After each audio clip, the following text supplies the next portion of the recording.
Hello friends, मेरा नाम रंजीत सिंह। स्वागत है आपका आपके अपने यूट्यूब चैनल खालसा कंप्यूटर पर। आज की लाइव क्लास में आप सभी का बहुत बहुत स्वागत है। फटाफट सभी लोग लाइव हो जाएं, अपने फ़ोन के ऊपर आ जाएं, क्योंकि हम आपसे क्वेश्चंस करने वाले हैं और आप लोगों को सही आंसर देना है। जो भी पहले आंसर देगा उसका कमेंट में नाम लिया जाएगा। तो चलिए फटाफट लाइव हो जाइए। तो आज की लाइव क्लास में हम CCC से संबंधित मोस्ट इंपॉर्टेंट क्वेश्चंस डिस्कस करने वाले हैं। इससे पहले हमने कंप्यूटर से संबंधित 42 क्लासेस जो प्रैक्टिकली हमने डिस्कस करी हैं, जिसमें हमने नोटपैड, वर्डपैड, पेंट और लिब्रे ऑफिस के जो 3 चैप्टर हैं, राइटर, कैल्क और इम्प्रेस, इनसे संबंधित बहुत ही मोस्ट इंपॉर्टेंट क्लासें बिल्कुल प्रैक्टिकली लाइव आपको सिखा रखी हैं। जिन लोगों ने उन वीडियो को नहीं देखा है वो हमारे यूट्यूब चैनल को ज्वाइन कर लें और यहाँ पर आकर उन सभी क्लासेस को चेक कर सकते हैं। और हमारे यूट्यूब चैनल पर आगे चलकर आपको और भी बहुत सारी मोस्ट इंपॉर्टेंट क्लासेस मिलने वाली हैं।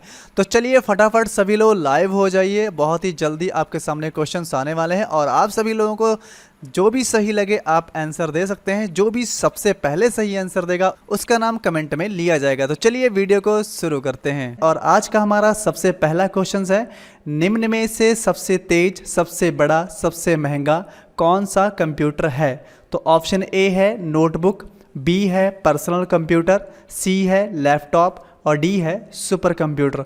तो फटाफट आपको कमेंट करके बताना है कि इसमें कौन सा सबसे महंगा, सबसे बड़ा और सबसे तेज चलने वाला कंप्यूटर है।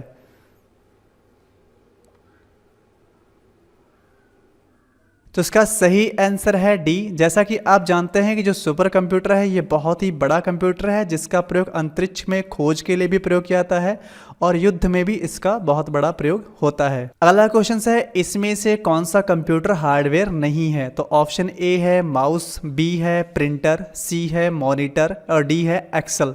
तो आपको फटाफट कमेंट करके बताना है इसमें कौन सा आंसर सही है।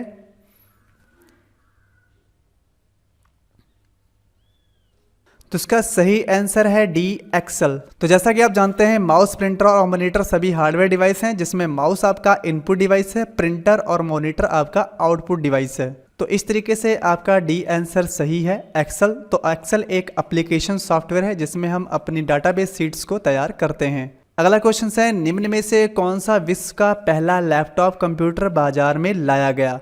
तो ऑप्शन ए है हैवलेट पैकर्ड, बी है एप्सन, सी है लैपिंग ट्रैवलिंग सॉफ्टवेयर हैंक और डी है माइक्रोसॉफ्ट। तो फटाफट आपको कमेंट करके बताना है इसमें से कौन सा ऑप्शन सही है।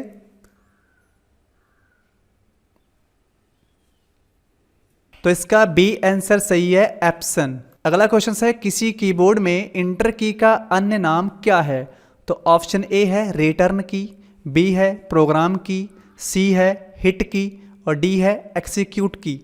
तो आपको फटाफट कमेंट करके बताना है कि जो हमारे कीबोर्ड में इंटर कीज है उसका दूसरा नाम क्या है।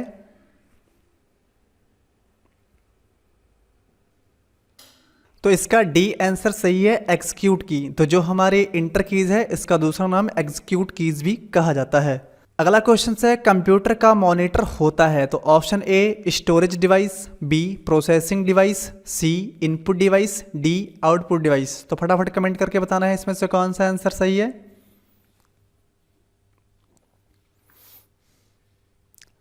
तो इसका डी आंसर सही है आउटपुट डिवाइस। यानी कि जो हमारा कंप्यूटर है ये हमें आउटपुट में वहाँ पर प्रदर्शित करता है स्क्रीन में जो भी हम सीपीयू में काम कर रहे होते हैं।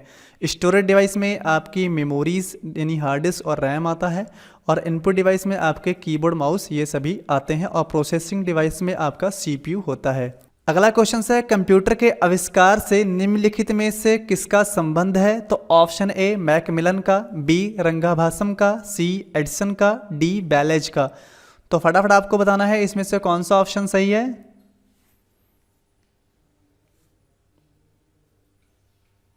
तो इसका डी आंसर सही है ब्लेज, क्योंकि जो ब्लेज पास्कल था ये पहला अंकगणितीय गणना करने वाला पहला कंप्यूटर ब्लेज पास्कल था। अगला क्वेश्चन है, एक इनपुट डिवाइस का उदाहरण है? Option A mouse, B scanner, D A व बी दोनों, डी इसमें से कोई नहीं। तो फटाफट आपको कमेंट करके बताना है इसमें से कौन सी इनपुट डिवाइस है।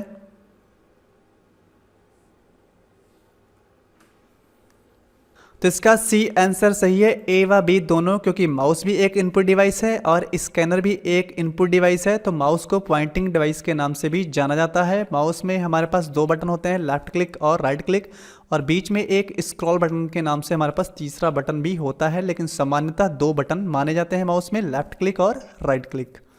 अगला क्वेश्चन है मेमोरी का कौन सा माप सबसे बड़ा है? ऑप्शन ए MB, B TB, C GB, D KB। तो फटाफट आपको बताना है कि इसमें से सबसे बड़ा माप मेमोरी का कौन सा है।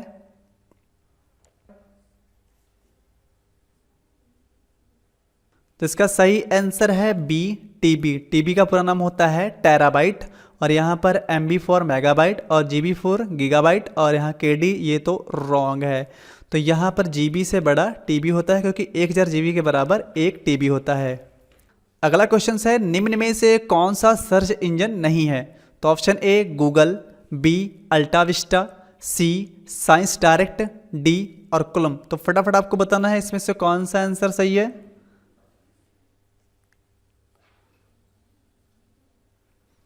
तो इसका सही आंसर है डी अर्कुलम। तो यहाँ पर गूगल और अल्टाविस्टा और साइंस डायरेक्ट ये तीनों ही हमारे सर्च इंजन है, लेकिन अर्कुलम कोई सर्च इंजन नहीं है।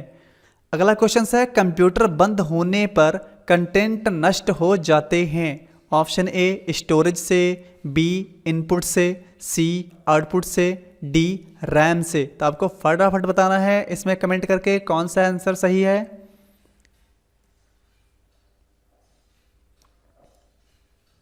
तो इसका डी आंसर सही है रैम से, यानी कि जब हम कोई राइटिंग करते हैं, जब तक डाटा सेव नहीं करते हैं, वो डाटा हमारा रैम पे रहता है, और जैसे ही लाइट चली जाती है, अगर हमने डाटा सेव नहीं किया होता है तो वो डाटा हमारा लॉस हो जाता है। तो इसलिए इसका डी आंसर सही है रैम। अगला क्वेश्चन है कंप्यूटर में विंडो एक प्रकार है। ऑप्शन ए सॉफ्टवेयर का, बी हार्डवेयर का, सी दोनों का, डी किसी का नहीं। तो फटाफट आपको कमेंट करके बताना है कौन सा आंसर सही है।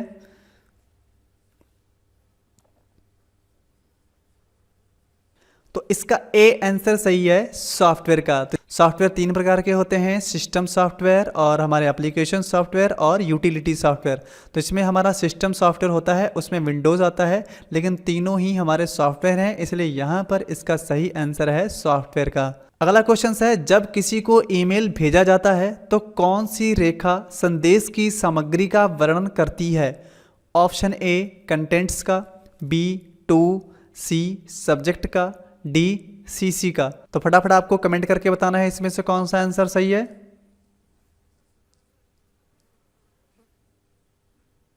तो इसका सी आंसर सही है सब्जेक्ट। तो जो भी आप संदेश भेज रहे हैं तो सब्जेक्ट से ही पता चलता है कि वो संदेश जो आप भेज रहे हैं उसका संबंध किससे है। अगला क्वेश्चन है एक फंक्शन के अंदर कोई अन्य फंक्शन जो होता है उसे क्या कहा जाता है? तो ऑप्शन ए है सम, बी है टेक्स्ट, सी है नेस्टेड, डी है राउंड। तो फटाफट आपको कमेंट करके बताना है इसमें से कौन सा आंसर सही है।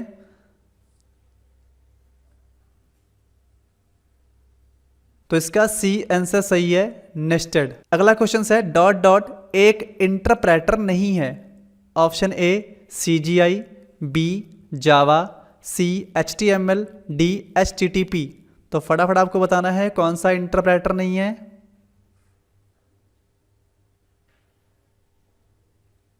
तो इसका डी आंसर सही है HTTP, जिसका पूरा नाम होता है हाइपर टेक्स्ट ट्रांसफर प्रोटोकॉल।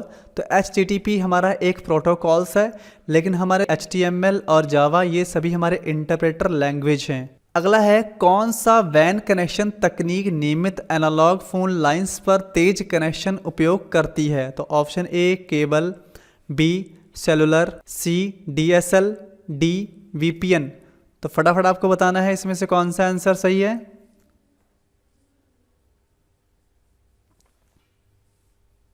तो इसका सी आंसर सही है DSL, जिसका पूरा नाम होता है डिजिटल सब्सक्राइबर लाइन।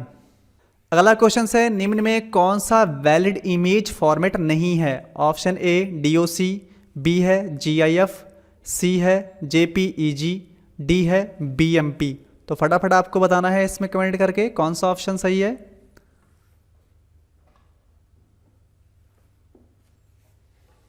तो इसका ए आंसर सही है DOC, क्योंकि ये हमारा डॉक्यूमेंट्स फाइल होता है और बाकी सभी हमारे जो फॉर्मेट हैं ये इमेज के ही फॉर्मेट होते हैं। अगला क्वेश्चन है टेलनेट है, तो आपको यहाँ पे टेलनेट का फुल फॉर्म बताना है। Option A terminal network, B telephone network, C tele communication network, D terrestrial network. तो फटाफट आपको कमेंट करके बताना है कि इसमें से कौन सा ऑप्शन सही है।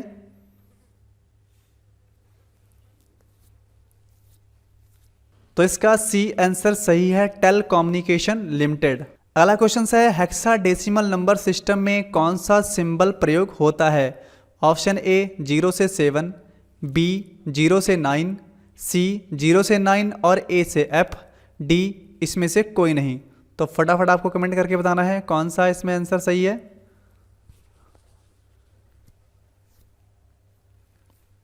तो इसका सी आंसर सही है, 0 से 9 और ए से एफ, और इसका जो बेस होता है वो होता है 16।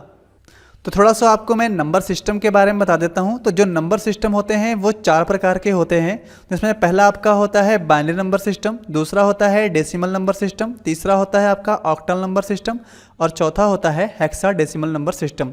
तो जो बाइनरी नंबर सिस्टम होता है उसका बेस होता है 2 और उसे लिखा जाता है 0 और 1 में, और जो हमारा डेसिमल नंबर सिस्टम होता है उसका बेस होता है 10 और उसे लिखा जाता है 0 से 9 तक, यानी कि 0 1 2 3 4 5 6 7 8 9 इस तरीके से, जो यहाँ पे बी ऑप्शन में दिया गया है। और जो आपका ऑक्टल नंबर सिस्टम होता है वो उसका बेस होता है 8 और वो लिखा जाता है 0 से 7 तक, यानी 0 1 2 3 4 5 6 7। और जो आपका हेक्साडेसिमल सिस्टम होता है उसका बेस होता है 16, यानी उसे 0 से लेकर 9 और ए से लेकर एफ तक लिखा जाता है, यानी 0 से 9 तक आपके 10 डिजिट्स ये हो गए, और A B C D E F आपके 6 यहाँ पर ये हो गए।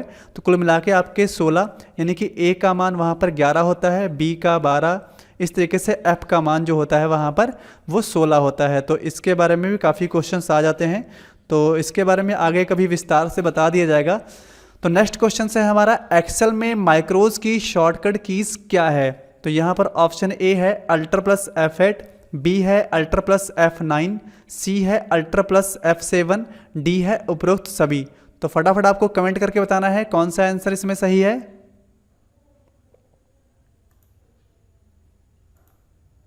तो इसका सही आंसर है ए अल्ट्रा प्लस F8। तो माइक्रोज की सहायता से आप डाटा को रिकॉर्ड कर सकते हैं और जहां चाहें वहां पे रन कर सकते हैं, और इसका शॉर्टकट यहां पे आपको बता ही दिया गया है, अल्ट्रा प्लस F8 होता है।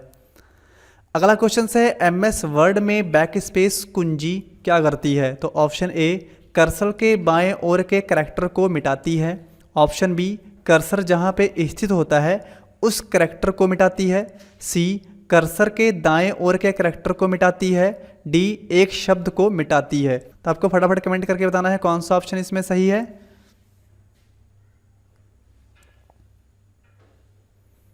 तो इसका सही आंसर है ए। तो जो आपका बैक स्पेस होता है वो आपके कर्सर के बाएं तरफ जो भी होता है, यानी कि जैसे हमारा कर्सर यहाँ पे है तो इसके इधर वाला जितना भी बाएं लिखा होगा वो सब मिटा देगा। अगर आप डिलीट कीज प्रेस करते हैं तो आपके इस कर्सर के मान लीजिए इधर जो कुछ लिखा है यानी दाहिनी तरफ जो लिखा है वो मिटा देगा। तो इस तरीके से दोनों तरीके से क्वेश्चन आ सकता है, तो आपको ध्यान रखना है। अगला क्वेश्चन है लोटस पर बनी फाइल का एक्सटेंशंस नेम क्या है। तो option A DOS, B 123, C XLS, D WKL। तो फटाफट आपको कमेंट करके बताना है कौन सा आंसर सही है।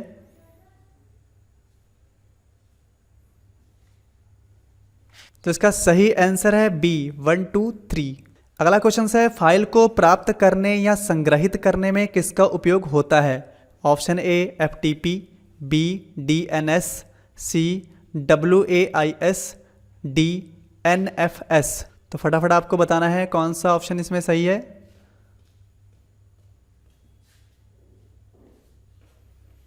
तो इसका सही आंसर है ए FTP, जिसका पूरा नाम होता है फाइल ट्रांसफर प्रोटोकॉल।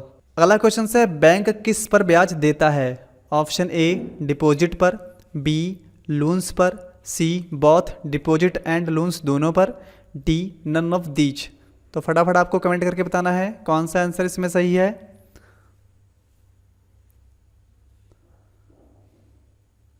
तो इसका सही आंसर है ए डिपॉजिट पर ब्याज देती है, लोन्स पर ब्याज लेती है। तो इस तरीके से ये ऑप्शन दोनों ही रॉन्ग हैं, तो पहला आंसर सही है। अगला क्वेश्चन है कंप्यूटर केवल ... के साथ कार्य करके डाटा को सूचना में संशोधित करता है। ऑप्शन ए अक्षर, बी शब्द, सी संख्या, डी मल्टीमीडिया। तो फटाफट आपको कमेंट करके बताना है कौन सा ऑप्शन सही है इसमें।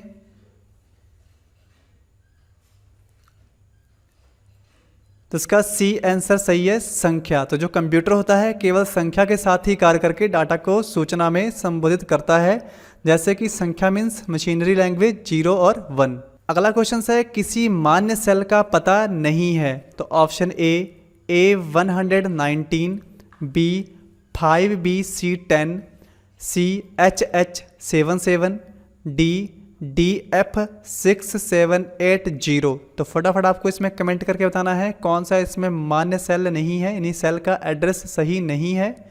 तो फटाफट कमेंट कीजिए और बताइए।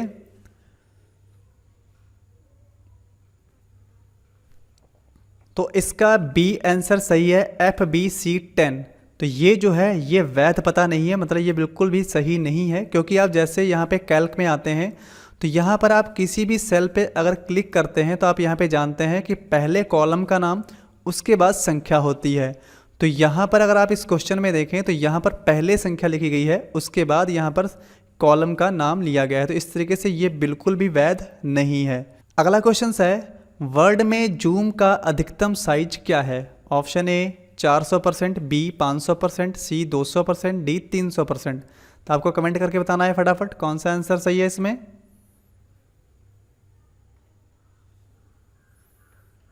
तो इसका बी आंसर सही है, 500%। तो आपको कमेंट करके ये भी बताना है कि कम से कम जूम कितना होता है। तो मैं फिलहाल यहाँ पे आपको जूम दिखा देता हूँ। यहाँ पे मेरे पास राइटर है, तो राइटर में यहाँ पर होता है जूम, आप देख सकते हैं 600%। और यहाँ पर जो मिनिमम होता है वो होता है 20%।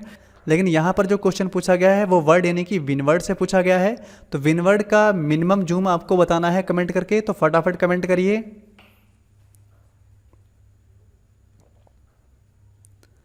तो चलिए कमेंट में सही बता दिया गया है किसने बताया है। तो अगला क्वेश्चन है निम्न में कौन सा यूटिलिटी सॉफ्टवेयर है। Option A disk compressions, B MS Word, C MS Excel, D Windows. तो फटाफट आपको कमेंट करके बताना है कौन सा आंसर सही है।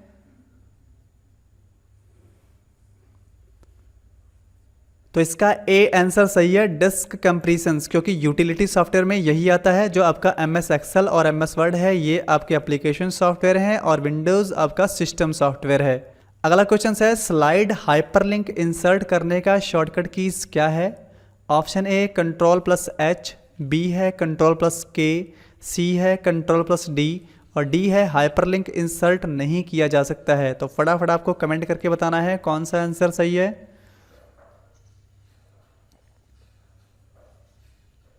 तो इसका सही आंसर है बी Ctrl+K। जैसा कि आप सभी लोग जानते हैं, चाहे आप राइटर में हैं, चाहे कैल्क में हैं, चाहे इम्प्रेस में हैं, तो वहाँ पर अगर आपको हाइपरलिंक लगाना है तो यहाँ पर आप देख सकते हैं उसका शॉर्टकट Ctrl+K ही होता है। अगला क्वेश्चन है वेब डिजाइनिंग लैंग्वेज है, तो इसमें आपको वेब डिजाइनिंग लैंग्वेज छाटना है। Option A HTML, B Java, C BASIC, D Visual Basic. तो आपको फटाफट कमेंट करके बताना है कि वेब को डिजाइन करने के लिए कौन सा लैंग्वेज यूज किया जाता है।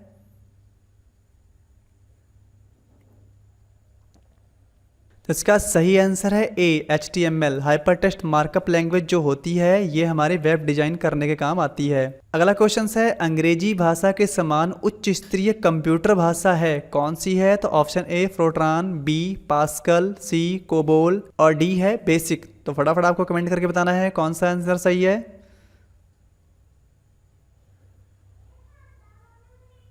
तो इसका सही आंसर है सी कोबोल। तो जो कोबोल है ये उच्च स्तरीय भाषा है, हाई लेवल लैंग्वेज है, क्योंकि लैंग्वेज दो तरीके की होती हैं, low level language, high level language. तो कोबोल आपकी हाई लेवल लैंग्वेज उच्च स्तरीय कंप्यूटर भाषा है और फोर्ट्रान, पास्कल, बेसिक ये आपकी तीनों ही लो लेवल लैंग्वेज हैं। अगला क्वेश्चन है कंप्यूटर भाषा जावा के आविष्कारक कौन है। तो option A IBM, B microsystem, C Sun microsystem और डी है इन्फोसिस्टम। तो फटाफट आपको कमेंट करके बताना है कि जावा के आविष्कारक कौन है।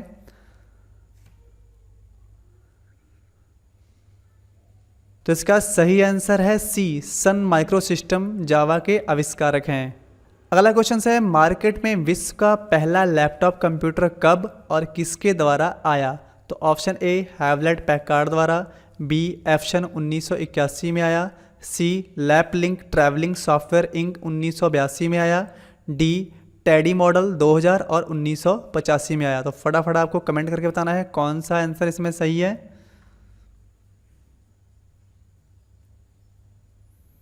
तो इसका बी आंसर सही है, एप्शन, जो 1981 में सबसे पहले बनाया गया।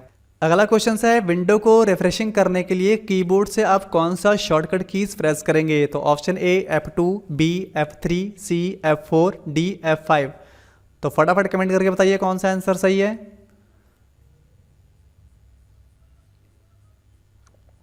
तो इसका डी आंसर सही है, F5। तो आप F5 प्रेस करके अपने विंडोज को रिफ्रेश कर सकते हैं। अगला क्वेश्चन है, माउस के दो मानक बटनों के बीच स्थित व्हील बटन जो होता है उसका क्या प्रयोग होता है? ऑप्शन ए वेब पेजों पर क्लिक करना, बी शट डाउन करना, सी सिलेक्टेड आइटमों को क्लिक करना, डी स्क्रॉल करना। तो फटाफट आपको कमेंट करके बताना है कौन सा आंसर सही है।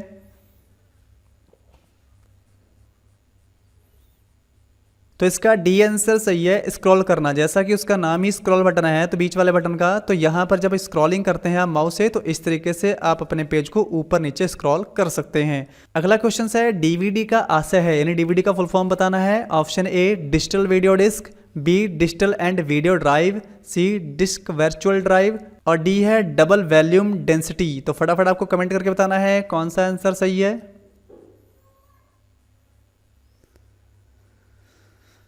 तो इसका ए आंसर सही है, डिजिटल वीडियो डिस्क, और दूसरे तरीके से कहा जाए तो डिजिटल वर्सटाइल डिस्क भी कहा जाता है। तो यहाँ पर ऐसा कोई ऑप्शन ही नहीं था, तो यहाँ पर आपको फिर इसी के ऊपर टिक करना होगा।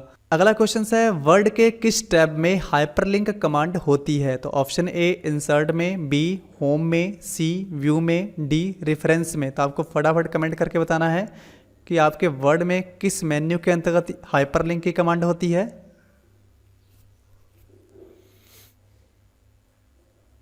तो इसका ए आंसर सही है, इंसर्ट में। जैसे कि मैंने अभी आपको बताया भी था, तो जैसे ही आप इंसर्ट में जाएंगे यहाँ पर हाइपरलिंक की कमांड देख सकते हैं। जब हम यहाँ पे शॉर्टकट देखने आए थे तो वो आपका मेन्यू इंसर्ट था जिसमें हाइपरलिंक होता है। अगला क्वेश्चन है, समय और दिनांक के डाटा को एक्सेल में संख्या की तरह प्रयोग किया जाता है। Option A true, B false. तो फटाफट आपको कमेंट करके बताना है ये बात सही है या गलत।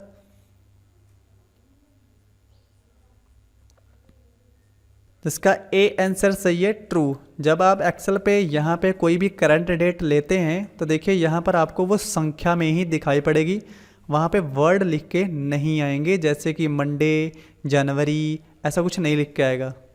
अगला क्वेश्चन है, वेब पेज की भाषा पास्कल होती है। Option A true, B false. तो फटाफट आपको कमेंट करके बताना है सही है या गलत।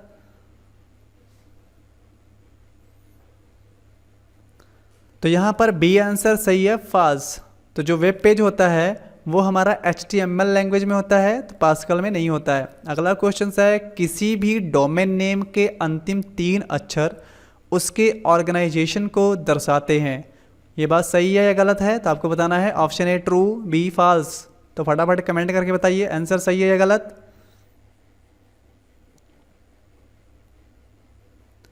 तो इसका ए आंसर सही है, ट्रू। क्योंकि आप सभी जानते हैं जैसे कोई भी वेबसाइट होती है, मान लीजिए यहाँ पे हम एक वेबसाइट का नाम ले लेते हैं इस तरीके से, जैसे upsc.com, कॉम कमर्शियल है, .gov आपने लगा होगा, वो गवर्नमेंट की होती हैं।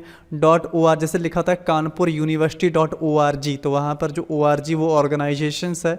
तो इस तरीके से जो पीछे के 3 अक्षर डॉट के साथ लिखे जाते हैं वो किसी ना किसी ऑर्गेनाइजेशन को बताते हैं कि जो वेबसाइट है किससे संबंध रखती है। तो .com कमर्शियल है, ORG आपका ऑर्गेनाइजेशंस है, IN इंडियन है ना। तो इस तरीके से जो पीछे लगे होते हैं डोमेन 3 अक्षर, तो वो आगे की जो वेबसाइट होती है उसके बारे में ही बताते हैं कि ये वेबसाइट कैसी हो सकती है। अगला क्वेश्चन है, MS-DOS एक कमांड लाइन इंटरफेस है। Option true, B false. तो फटाफट आपको बताना है ये आंसर सही है या गलत है।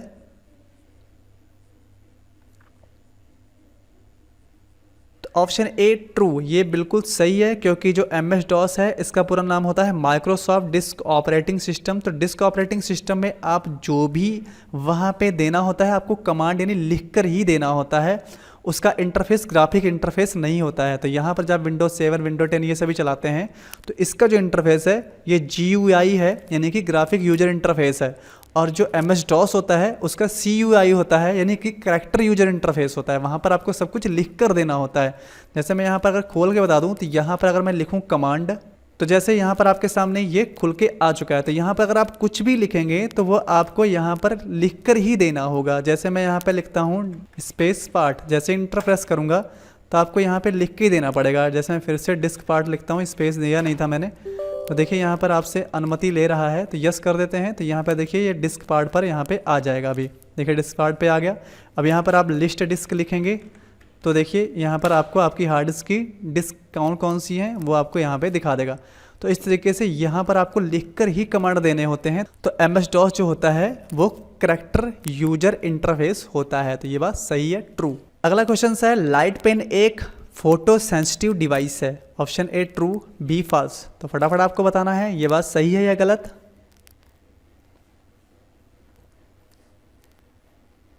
तो इसका ए ऑप्शन सही है, ट्रू। तो आप सभी जानते हैं कि जो लाइट पेन होता है उसका काम यही होता है कि जो स्क्रीन हमारी यहाँ पे दिख रही है उसको आप यहाँ पर इस तरीके से गोला, वर्त या डैश जो भी आप यहाँ पे करना चाहें, जैसे मैं ये यहाँ पर फिलहाल इससे कर रहा हूँ, तो अगर आपके पास लाइट पेन है तो आप ऐसे टिक कर सकते हैं स्क्रीन के ऊपर बड़ी आसानी के साथ, है ना। तो इस तरीके से जो लाइट पेन होता है वो फोटो सेंसिटिव डिवाइस होती है। अगला क्वेश्चन है पत्र, पेपर और अन्य दस्तावेज बनाने के लिए किस प्रकार के सॉफ्टवेयर का प्रयोग होता है। तो ऑप्शन ए ऑपरेटिंग सिस्टम का, बी स्प्रेडशीट का, सी डाटाबेस का, डी वर्ड प्रोसेसर का। तो फटाफट आपको कमेंट करके बताना है कि इसमें से कौन सा आंसर सही है।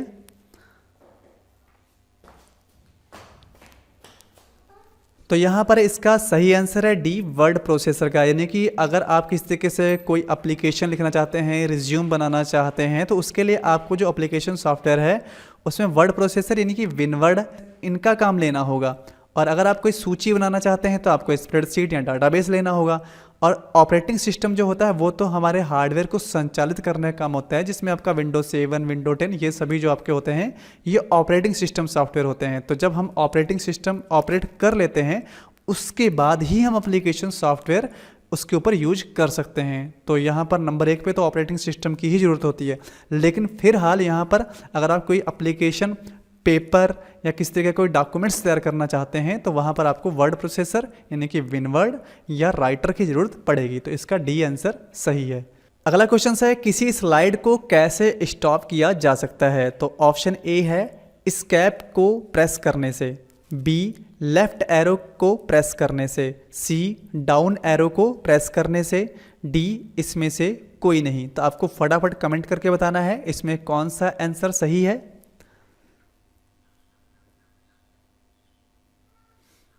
तो इसका सही आंसर है एस्केप को दबाने से। जो आपका एस्केप बटन होता है कीबोर्ड में आपने देखा होगा, जो सबसे फ्रंट पे सबसे पहला बटन ESC लिखा होता है, अगर उसको आप प्रेस कर देते हैं और अगर आप इम्प्रेस पे या पावर पॉइंट पे यानी इसके ऊपर कोई स्लाइड्स लगा चुके हैं और एनिमेशन हो रहा है तो आप एस्केप जैसे प्रेस कर देंगे तो आप तुरंत ही बाहर फिर से वापस आ जाएंगे। तो इस तरीके से इसका जो सही आंसर है वो ए है, एस्केप प्रेस करने से। अगला क्वेश्चन है उस बार का नाम है जो सामान्यतः विंडोज स्क्रीन में स्टार्ट मेन्यू को होल्ड करता है। तो option A title bar, B status bar, C horizontal bar, D task bar. तो फटाफट कमेंट करके बताना है। ये बहुत ही इजी क्वेश्चन है, तो आंसर दीजिए फटाफट।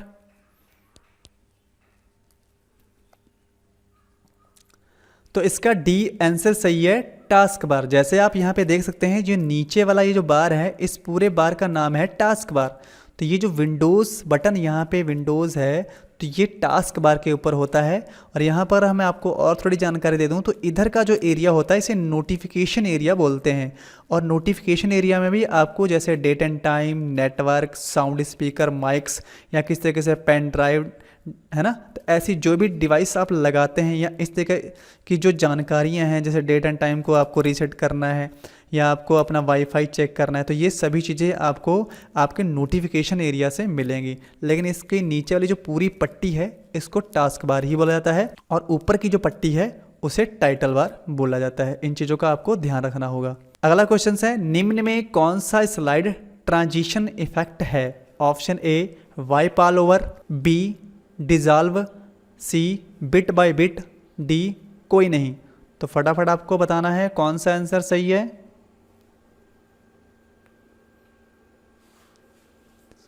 तो तो इसका सही आंसर है बी। डिज़ॉल्व जो होता है वो स्लाइड ट्रांजेक्शन्स इफेक्ट में आपको मिल जाता है। जब आप इम्प्रेस पे या वहाँ पे पावर पॉइंट पे काम करते हैं तो जब स्लाइड ट्रांजेक्शन्स इफेक्ट लगाते हैं तो वहाँ पर आपको डिज़ॉल्व का ऑप्शन मिल जाता है।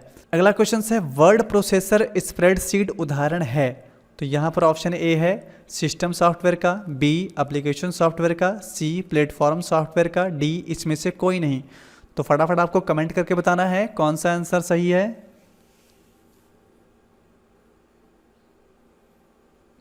तो इसका बी आंसर सही है एप्लीकेशन सॉफ्टवेयर। तो इसके बारे में पहले भी डिस्कस कर चुके हैं। जो हमारा विनवर्ड, एक्सेल, पावर पॉइंट ये सभी जो होते हैं ये एप्लीकेशन सॉफ्टवेयर होते हैं, और सिस्टम सॉफ्टवेयर विंडोज 7, विंडोज 10 ये सभी हमारे सिस्टम सॉफ्टवेयर होते हैं। तो इसलिए यहाँ पर स्प्रेडशीट प्रोसेसर की बात हो रही है तो ये हमारा एप्लीकेशन सॉफ्टवेयर होता है। अगला क्वेश्चन है कोबोल क्या है। तो ऑप्शन ए कोयले की राख, बी कंप्यूटर भाषा, सी नई पॉप, डी इसमें से कोई नहीं। तो फटाफट आपको कमेंट करके बताना है कौन सा आंसर सही है। बहुत ही इजी क्वेश्चन है।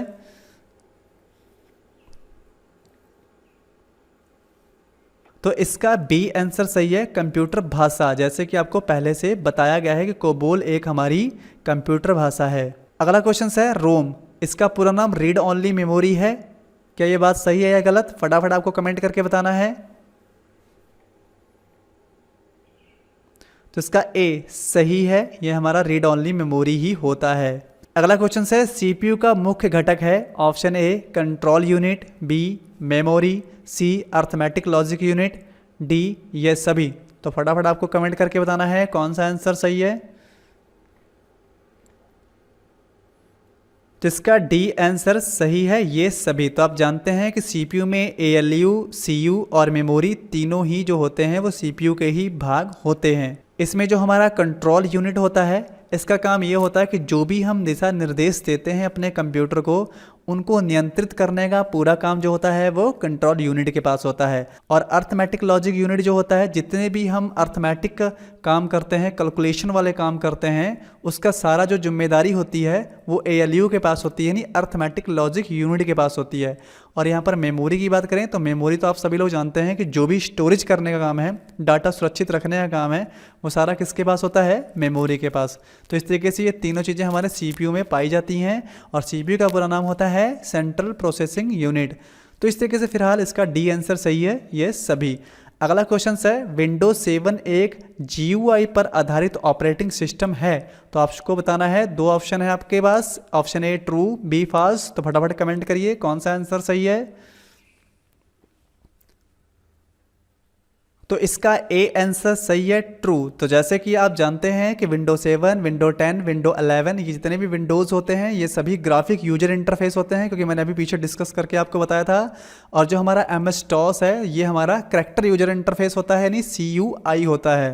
तो यहाँ पर इसलिए इसका करेक्ट आंसर है ए, ट्रू। तो आज की वीडियो में इतना ही। तो आज की क्लास आपको कैसी लगी कमेंट करके जरूर लिखिएगा। तो लाइव क्लास में जुड़ने के लिए आपको चैनल को सब्सक्राइब कर लेना है अगर आप हमारे चैनल पे नए हैं, और अगर आपको वीडियो अच्छी लगी हो तो वीडियो में आपको कमेंट करके भी बताना है, और साथ में आप अगर इच्छा है आपकी तो लाइक भी कर सकते हैं। और अगर आप CCC में फॉर्म भर चुके हैं तो गारंटी से मैं कह सकता हूँ कि अगर आप ये ऑनलाइन क्लासेस पूरी जो अभी तक होने वाली हैं अगर आप उनको अटेंड कर लेते हैं तो आप गारंटेड पास हो जाएंगे। अगर वीडियो अच्छी लगी हो तो वीडियो को लाइक और चैनल को सब्सक्राइब जरूर करिएगा। तो मिलते हैं नेक्स्ट नए वीडियो के साथ। तो तब तक के लिए गुड बाय, टेक केयर, धन्यवाद, जय हिंद।